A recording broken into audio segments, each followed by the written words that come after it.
നമുക്കിന്ന് വീട്ടിലൊരു pineapple wine ഉണ്ടാക്കിയാലോ? അപ്പം വീട്ടിൽ പൈനാപ്പിൾ ഇരിക്കുന്നവരൊക്കെ വേഗം ഇങ്ങോട്ട് എടുത്തോ. ഇന്ന് നമ്മൾ ഉണ്ടാക്കാൻ തുടങ്ങിയാലേ നമുക്കൊരു 7 ദിവസം കഴിഞ്ഞിട്ട് കുടിക്കാൻ പറ്റത്തുള്ളൂ. അപ്പം നമ്മുടെ കയ്യിലുള്ള പൈനാപ്പിൾ നന്നായിട്ടൊന്ന് ചെത്തി വൃത്തിയാക്കി എടുക്കണം.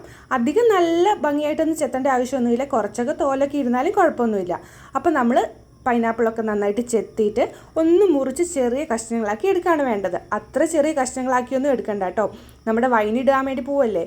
അപ്പം ഒരു ക്യൂബ് ഷേപ്പിലൊക്കെ ഒരു കഷ്ണങ്ങളൊക്കെ ആക്കിയിട്ട് മുറിച്ചാൽ മതി. ഇത് ഈ വീഡിയോയിൽ കാണുന്ന പോലെ മുറിച്ചാൽ അപ്പം അത്ര എളുപ്പമായിരിക്കും കേട്ടോ. അങ്ങനെ നമ്മളിവിടെ പൈനാപ്പിളൊക്കെ ചെത്തി വൃത്തിയാക്കിയിട്ട് നമ്മളിത് നെടുകെ ഒന്ന് കീറിയതിന് ശേഷം വീണ്ടും ഒന്നുകൂടെ മുറിച്ചിട്ട് ഇങ്ങനെ ചെറിയ ചെറിയ പീസുകളാക്കി മാറ്റിയെടുക്കുകയാണ് ചെയ്യുന്നത്.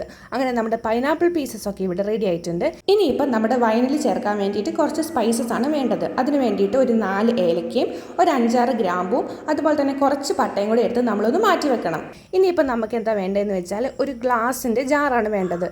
നന്നായിട്ട് കഴുകി വൃത്തിയാക്കി ഉണക്കി തുടച്ചെടുത്ത ഗ്ലാസ് ജാറാണ് വേണ്ടത്. അങ്ങനെ നമ്മുടെ ഗ്ലാസ് ജാറും കൂടെ സെറ്റായി നമുക്കിനി വൈനിടാൻ സ്റ്റാർട്ട് ചെയ്യാം. ഗ്ലാസ് ജാറിലേക്ക് ആദ്യം 1 കപ്പ് പഞ്ചസാര ഇടുക, പിന്നീട് നമ്മൾ മുറിച്ചെടുത്ത പൈനാപ്പിളിൻ്റെ കഷ്ണങ്ങളിടുക, വീണ്ടും പഞ്ചസാര ഇടുക, വീണ്ടും പൈനാപ്പിൾ കഷ്ണങ്ങളിടുക, പിന്നീട് നമ്മൾ എടുത്ത് മാറ്റി വെച്ച സ്പൈസസ് ഇടുക. അതിനുശേഷം 1 സ്പൂൺ ഈസ്റ്റും 1 ഇഞ്ച് കഷ്ണങ്ങളാക്കി മുറിച്ചതും അതുപോലെ തന്നെ തിളപ്പിച്ചറിയ വെള്ളം കൂടെ ചേർത്ത് നമ്മൾ ഈ പൈനാപ്പിൾ ഒന്ന് മുങ്ങിത്തക്ക കിടക്കുന്ന രീതിയിൽ വേണം വെള്ളം ഒഴിച്ച് വെക്കാൻ വേണ്ടിയിട്ട്. പിന്നെ ഒരു തടീൻ്റെ സ്പൂൺ കൊണ്ട് നമുക്കിതൊക്കെ നന്നായിട്ടൊന്ന് ഇളക്കിയിട്ട് ചെറുതായിട്ടൊന്ന് സ്മാഷും കൂടെ ചെയ്ത് കൊടുക്കാം.